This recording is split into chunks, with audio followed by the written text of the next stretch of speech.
Greetings, Geeks. Welcome to episode 700 of Geeks in Space. I'm Rod Spandertalk, and I am here on this glorious Tuesday with Rob Roseboom.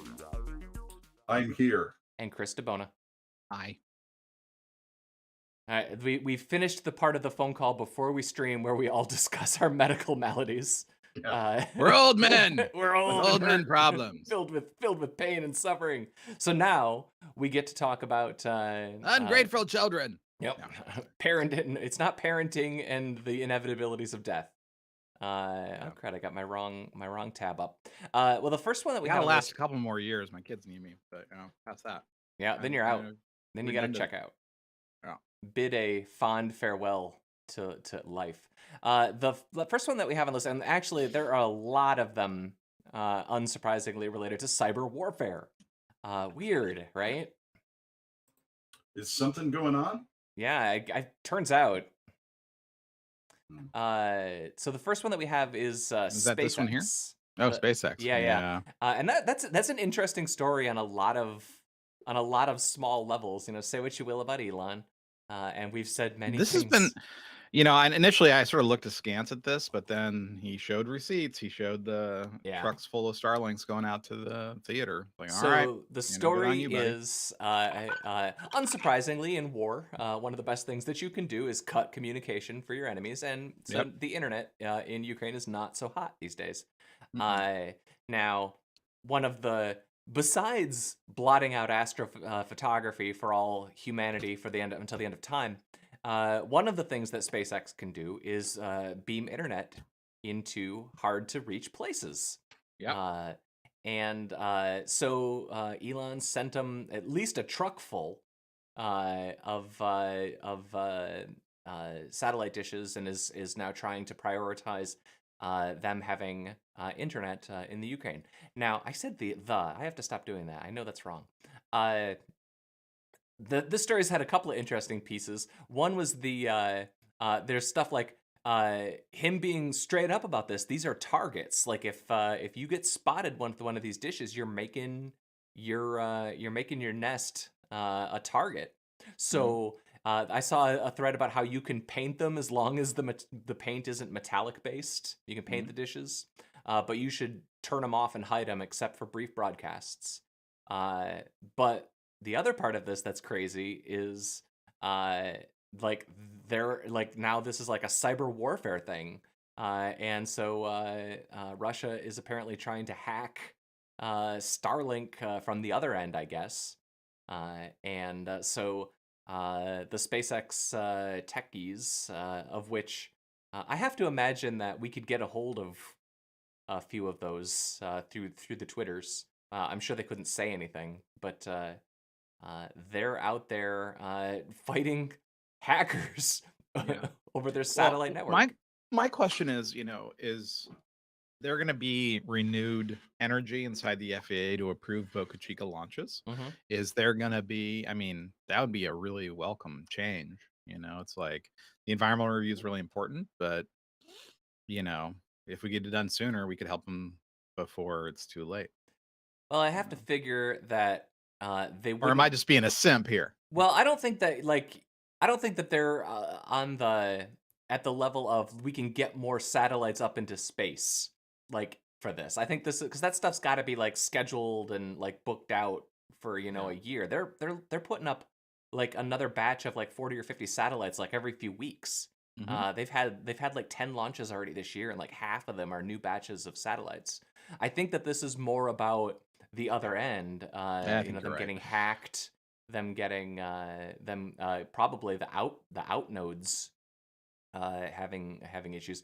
This is obviously going to make those IPs targets as well. The other side, the exit points.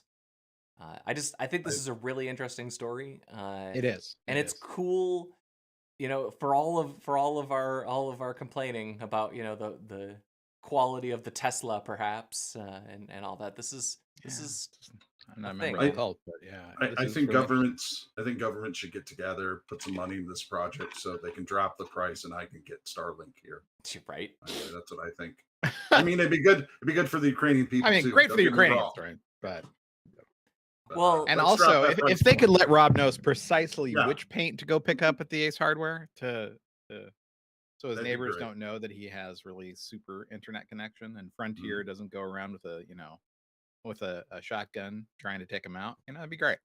Yeah. So another hacking Although, wait. fire. I was just gonna say to Zen, it seems like Frontier has its agents going around trying to take out its infrastructure, but that's all It I'm gonna does. say. So some of them are very close to me. Ambalu caught me when I started the recording. I said Tuesday. I don't even know what day of the week it is anymore. Oh, your scripts, they have a mind of their own. I didn't even. I know that was just my brain too. Oh, really? It wasn't like a script? No, I didn't read. I don't have notes like that anymore. I stopped putting effort into this a long time ago. So all right, the other hacking story I guess that we have on there is there's been a number of entertaining stories about Anonymous. But they apparently broke into the streaming services in Russia and have been sending out. They basically hijacked some of the news channels and then broadcasting video back into Russia, trying to show the populace what's happening in Ukraine. Yeah. And given that whatever you think about the polls, they figure 50% of people are for this war anyway in Russia. They just don't know what's happening. They're just everyone over 30 and all the people under it who are that way. I'd like to think it's Russian.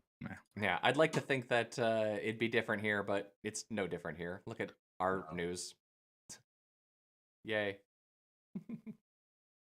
Anyway, I'm always amused when this is the kind of shenanigans that I can get behind. Yeah. Nobody dies.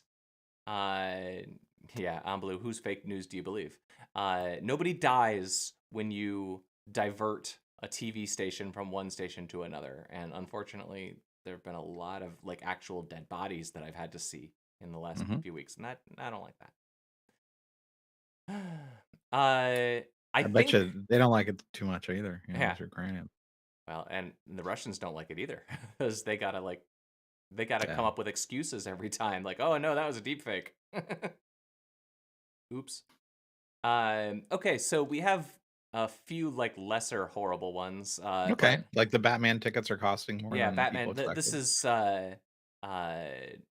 it's right up there with the war in Ukraine. Right. It's nice to not think about. I still haven't seen Batman, but because we're not recording tomorrow, I'm hopefully going to get to go see it tomorrow. It's a 3-hour movie. It's hard to get a 3-hour movie. Wow. Into life. 3 hours in a row? Yeah, that's usually how movies work. How many? They have 3 villains, right? Honestly, Falcone? I know Riddler's in it. That's about the extent of what I know. I think Catwoman's in it. Isn't it? Yeah, but she's kind of a villain, kind of not. Yeah. I don't know who else other than the Riddler and Catwoman. Paul Dano and Zazie Beetz. Catwoman is, kind of a flip-flopper. Yeah. She's back and forth. Unreliable narrator. Democrat.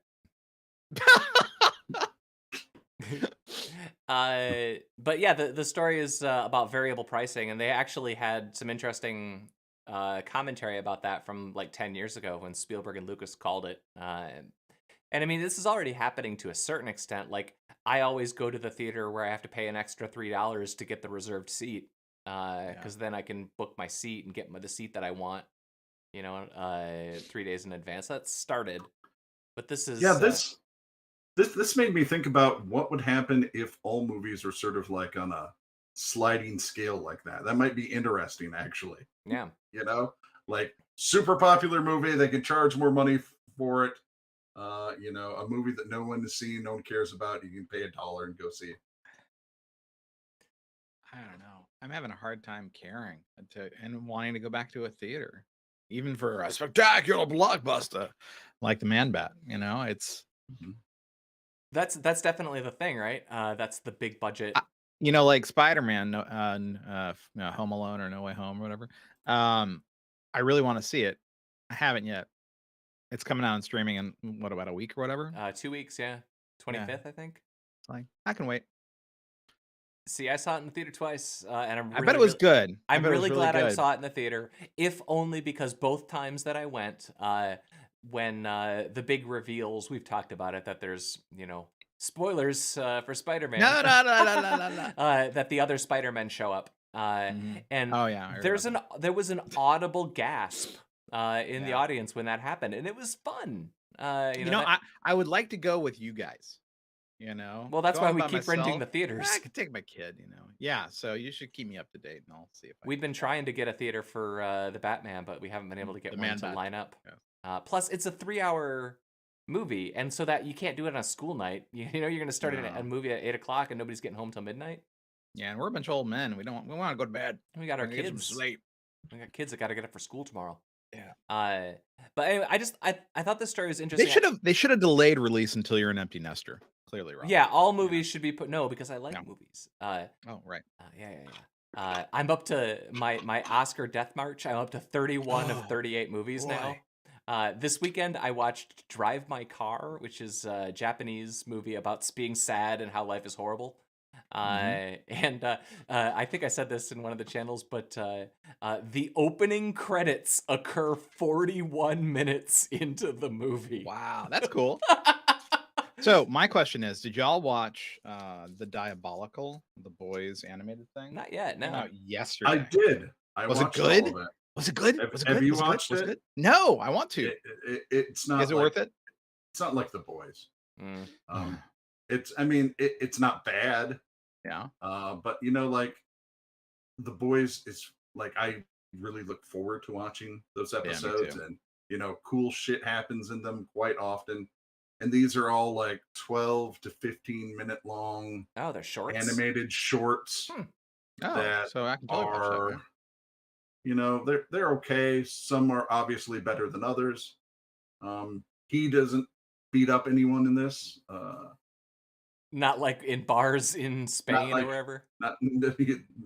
Homelander never beats up anyone in a bar in Spain. Yep. Oops. Did you see that story says that if you get a jail sentence for less than 2 years in Spain, they just commute it? Good for them. Well, during COVID, I that suppose happened in the United States too. It's like, yeah, I heard in the United States now that they actually commute all sentences to the length of the most recent Batman movie. Yeah, but you got to hang out with Paul Dano the whole time because that shit's long, So the other thing about those shorts is that they're not like cohesive. They're just little stories. So it's like that Justice Conquest thing that we watched last week. Yes, Guardians of Justice. Oh, it's bad. I tried to keep watching it. I had to stop. It was just like, I just can't do it. I could feel like my ears bleeding from the pain. I kept waiting for them to show me that they understood it's a joke too. Right? Nope, they're dead and they serious. Never did. Yeah, they never did. So, but you know what, Rob? Boy, following our discussion last week, I did watch the first half hour of Sky Shark. Oh yeah, right on. How was that? It's worth watching. What? I'm not lying to you. If Sky Shark is like it's like one of my fever dreams or something. It is so ridiculous and over the top that you can't help but laugh, and all the action sequences have like some crazy Eastern European techno music playing behind them, and it's hilarious, man. Where was this filmed? I'm guessing a backyard. Inside a troubled man's head. That's where it was filmed. Wow. Yeah, it's. I feel like somebody got like one of those Dungeons and Dragons encounter charts, but it was filled with things like sharks and Nazis and chainsaws, and then the entire movie was the first half hour anyway. It was all just written by somebody rolling a D100. Yeah. So it is not good at all. If you if you are going into it thinking, well, they said this is entertaining, the story will at least be good. It is not. Some really less names in this movie. It is just worth watching for how ridiculous it is, over the top, and it does not take itself seriously. No, it knows it's silly. Well, it's like Dark Sky. It's Looney Tunes. You mean Iron Sky? Yeah, there you go. Yeah. The thing about it that kind of killed me is I was watching it on the Amazon Prime, and which was being watched free with commercials. And when it came to the 120-second commercial break, I really had to decide, and I agreed that I would make it through one commercial break. And then maybe I'll come back to it some other day, because I don't think that movie's worth 4 more 120-second commercial breaks. Yeah, and it's not like you're gonna lose the thread. No. Like, So what? There's flying cyborg sharks and Nazi zombie. What? Oh, I get it now. I remember what the story was now. Yep. I was absolutely apparently there amazed. was an after the credits ad for a joke sequel, Sky Frogs. That seems Really? about right. Yeah. The spoiler alert again. There's a scene about 15 minutes in where a naked, gory woman dangling like a Nazi holds her by the ankle, and a shark jumps up and like bites her in, bites off an arm, then jumps again and bites a head, and repeatedly bites parts off. It is the most gratuitous thing I have ever seen, and it's amazing. Wait, wasn't that a scene in Jurassic Park with Chris Pratt? No, that was you're thinking about Veggie The Tales. assistant was eaten. No, the assistant was eaten by the shark. Not like like, this. Not yeah, like this sounds a little more gratuitous. This took like 3 or 4 big bites. It was amazing. Wow. That sounds like quite a movie. I think it's absolutely. I'm 30 minutes in, and if I never see the rest of it, that's okay. But it was an enjoyable 30 minutes. Yeah. So I don't know what kind of company does this. All right. So I guess it's a porn company. Who shared this one? Oh, it's an adult website. That's what I said. Company. It's a porn company. It's a porn company. Okay. This is not. That's why I put before it that this was a self-promotion story. I just thought it was kind of funny. I thought that when you said it was self-promotion, that is something that you guys were doing at your company. Yeah, I was like, what are you talking about? We're not doing this. I mean, we all work from home, but also no. So wait, we're not doing that. What you do in your don't pan down. Don't pan down. All right, I'm gonna need the Twitch password again, Chris. I'm just gonna say this for the podcast audience. The story is about a company that has VR pods on site for their employees to a porn cam to I guess sample VR their porn. wares. It's a little different than hammock rooms. Well, maybe not. Or for stealing a box off a truck and finding it's full of human heads. Yeah, that's a good story. That's amazing. So I told you about my hoarder neighbor and with a box of human heads. No, it was a skull. Is he from Denver? And no. I went back, and after she had died, her nieces were cleaning up the house, and they had me come over to like fix some furnace thing. And while I was there, they're like, "You should see what we've cleaned up. Look at this room; it's perfect. Hey, do you want this?" And they hand me a box, and it says skull. Oh, it says human skull, and I'm like, "What's inside this?" I open it up. Human skull, as advertised. Yeah, and it's like that scene. I don't know what I expected. Dead dove. I don't know what I expected. Like there's a puppy in here. Oh no. Nope, not a puppy. Anyway, so she had run the local playhouse, and I guess this was the skull she used for that's Yorick. For Yorick, right? And I was like, wow, thanks, but I'm okay. I appreciate that. Yeah, I don't want that. It turns out it's actually cheaper to just buy a human skull for these plays, I guess, than I don't know. Then to 3D print one? Well, I mean, you have to remember she'd been using this skull for like 30 years. Who knows where this thing came from? So it's more like the amortization on the human skull. Yeah. I'd be like, hey, that's not Yorick. That's not Yorick. But yeah, no, I told this story to some friends at work, and they're like, "Oh, you should have told her you already had one." And I'm like, "No." Like these people who are stealing a box of human body parts. So my favorite part of the story is I sat and tried to imagine exactly what they would say when they found the box, right? And exactly how they would still try to make money off of it. Yeah, because they're like, well, we can't take this to a pawn shop. Right. What can we do with human heads? All right. We need ideas. I'm sure the ideas they came up with were fantastic. Oh, this was okay. Here's my question though. What was the reason for the box? Like, was it medical? Yeah, You got to ship heads, man. They were They're not going shipping to ship heads themselves. to medical school Oh, for I teaching think I know the purposes and problems. stuff. Then I'm sorry, Rob. These were severed heads from dead people, so they couldn't walk Yeah. around anymore or draw breath. Oh, So well, that would Yeah, make sense. That's what's Yeah, happening. they weren't attached to bodies. Right, They because were when your attached head to gets cut bodies. off, you don't have feet anymore. It wasn't a box Right. truck with a human Right. head on a top of a human body driving it around. Right, and you don't have hands, so you can't open the box. You can and your just tongue doesn't ask work for help. anymore because you're dead. Right. Because you need like oxygen and stuff in your blood. You know, Right. they really should have been clearer in their article, A circulatory system. For folks like Rob Malda.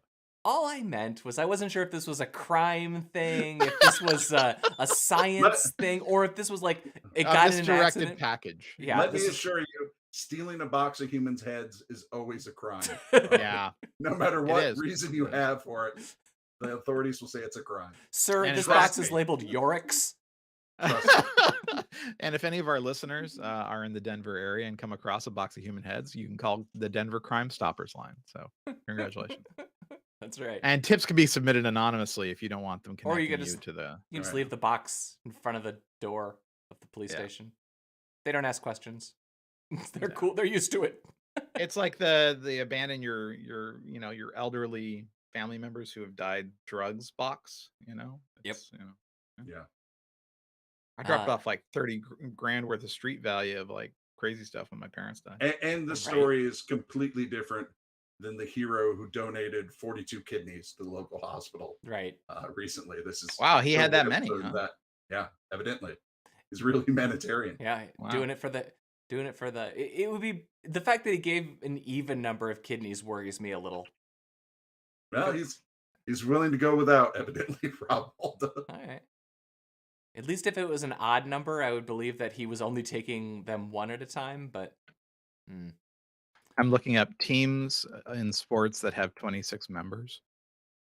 So, because there's, some weird sport you don't know about. Yeah. Well, I mean, that's a big team, right? But maybe there's like some people on the bench and some people playing. Yeah. Oh, for sure. And not everyone is going to donate their kidney. No. Not everyone is, a humanitarian like just the that Patriots. Gentleman. Yeah. I mean the football team, the Patriots. Well, in Major League Baseball, a postseason roster is allowed to have 26 active players. So there you go. There you go. One postseason roster worth of kidneys. One team. Can't figure out why the Pittsburgh Pirates aren't winning this year. Well, and they're all doubled over and not feeling so good. Also, why are they peeing blood? All right. What? Half of 42 is actually 21. Yeah, you can math different. Yeah. Oh, I thought you said 46. Kidney. That still is 26. It's more kidneys than anybody should have. Yeah, for sure. I've obviously lost the thread in my pursuit of a funny joke about which team has become, kidneyless. Yeah. Indeed. Okay, let's keep going. What's about this cat and dog food? What?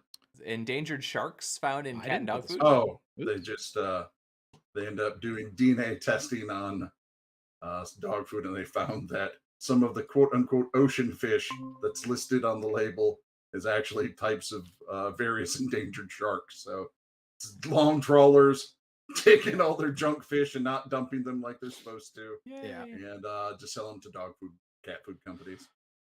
Whatever's in there, all chopped up, mixed up. Undoubtedly a few fishing hands. It is weird, and we've seen a lot of stories about the DNA of fish over the years. There's a lot of scammy stuff that happens in that space. I'm a big fan of that kind of story. Yeah, there's the every 4 or 5 years there's the Tampa Bay Tribune story about somebody faking grouper, and good times. All right, well, we got just a couple more, but John Romero released a Doom 2 map to support Ukrainian people. Which I think is nice. It is nice. Sure. I don't know that I have... Well, that's not true. I have devices capable of playing Doom 2. I have to admit, it seems like a long path from paying John Romero $5 for a Doom 2 map to helping the Ukrainian people.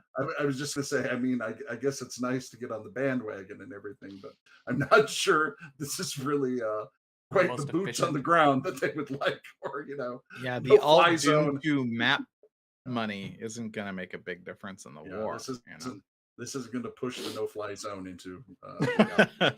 You know, the one that I actually really did like though is What's that? people are checking into Airbnbs, or they're renting Yeah, Airbnbs in Ukraine, but not checking in. That's yeah, a nice Yeah, way to support things, but yeah, through an indirect way, yeah. and a kindness. And I put the trailer up for Sky Sharks just Well, thank because you. you should give it 15 minutes. It's worth it.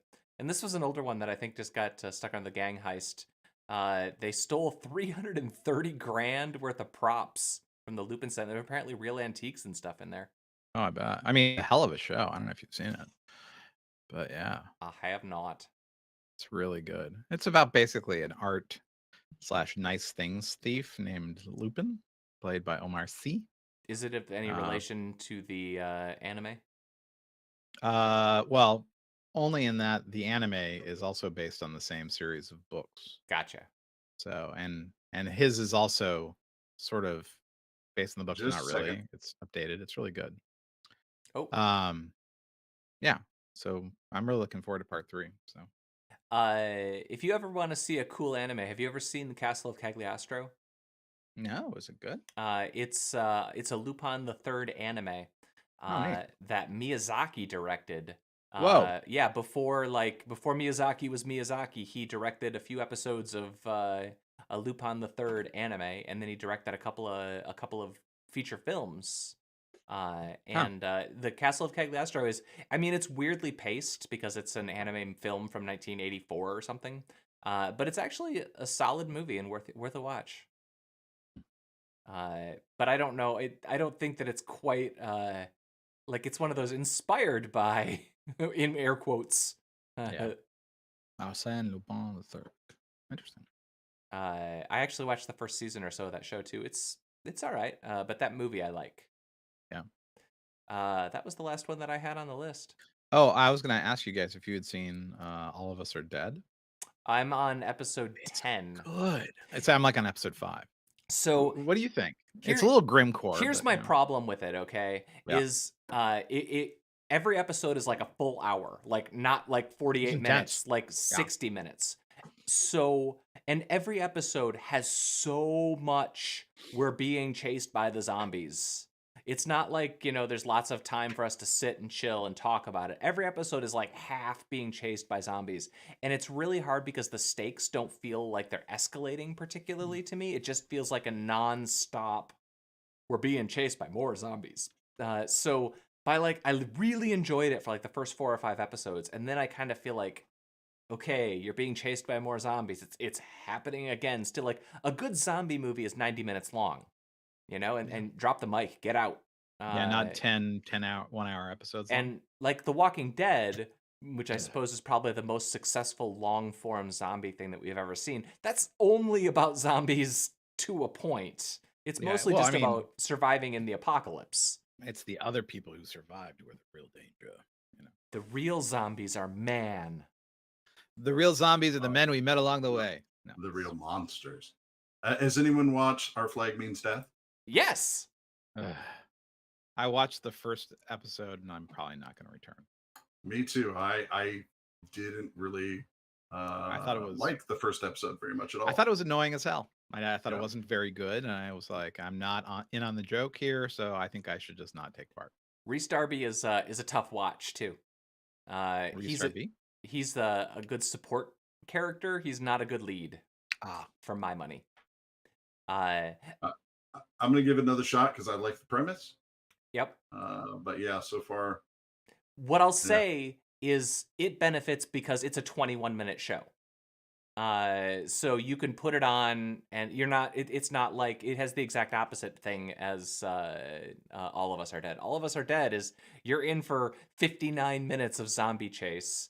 This is you're in for 20 minutes, but it's just not as good as what we do in the shadows or, but Wellington Paranormal never quite latched for me either. Yeah. But I did like Reservation Dogs quite a bit. Oh yeah, Reservation Dogs is awesome. But it's also not nearly as absurd. Res Dogs is actually weirdly grounded, given that people are regularly communicating with ghosts and spirits or something. And Native American legends and such. Yeah. I will say, in episode, in episode 1, a character is killed. In episode 2, that character now recurs. But he's a ghost. I'm never gonna make it to episode 2. He's a ghost, so he dies by having a sword through his head. So for the rest of the show, he's just walking around with the sword through his head, talking to people. And I actually find that really funny.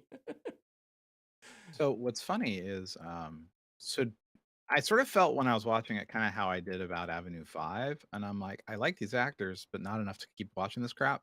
And Avenue 5 was better than this, but apparently there's another season coming. Yep. It's been recorded, and they're gonna release it at some point. I mean, we've talked about this all a lot, I suppose. It's the sum of the parts. Yeah. Some of the shows just don't have the sum of the parts, and so we've been rewatching. I mean, as you do, you rewatch the good sitcoms, and the good sitcoms are the ones where The Office or whatever, the Parks and Recreation, where you can go down the cast list, and even when you get to character like 7 or 8 on the call sheet, they're still fun and interesting. It's when you watch the show where characters 1, 2, and 3 are fun, but then everybody beyond that is just not anything. Yeah. And I feel like I felt like that about Our Flag Means Death. Like, and Reese Darby's a hard watch. Yeah. I'll give it a few more episodes, but he was fine as Nigel in Jumanji. Sure. Mm-hmm. He was great. In our house, he's always Murray from Flight of the Conchords. Yeah. But I love me Flight of the Conchords. Okay. All right. That was the last one on the list. Sure was. Should we go about our days? I look forward to hearing how you felt about the Man Bat. I am hoping that I get to see it tomorrow. But 3 hours. Whew. Ain't nobody got time commitment. for that. Goodbye, Chris DeBona. Goodbye, Mr. Mulder. Goodbye, Rob Roseboom. See ya. I was Rob Commander Taco Malda. That was Geeks in Space, episode 700. Maybe we'll see you Thursday. Bye.